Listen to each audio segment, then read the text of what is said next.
কর্মফলের কারণেই মানুষ দুনিয়ার মধ্যে স্বর্গের সুধালাভ করে, আবার কর্মফলের কারণেই মানুষ নরকের যন্ত্রণাও ভোগ করে। সুতরাং work is very important and deeds is very important. আপনি কী করতেছেন, আপনার বিবেক সাদাকে সাদা বলে কিনা, কালোকে কালো বলে কিনা। কিন্তু আজকে অত্যন্ত দুর্ভাগ্যজনক যে আমরা আমাদের বিবেককে হারিয়ে ফেলেছি, আমাদের কমন সেন্সকে আমরা হারিয়ে ফেলেছি। আমরা যদি অপরাধ করতেছি কিন্তু অপরাধকে আমরা স্বীকৃতি দেই না।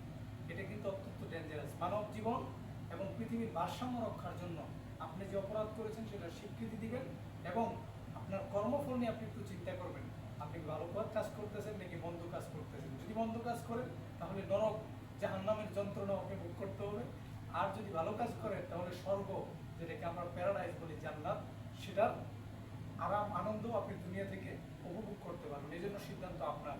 সুতরাং কখনোই মন্দ কাজকে সাপোর্ট করবেন না। স্টে অলওয়েজ ট্রুথ, সবসময় সত্যের পাশে থাকুন, সত্যবাদীদের সাথে থাকুন, সত্য দলের সঙ্গ নিন।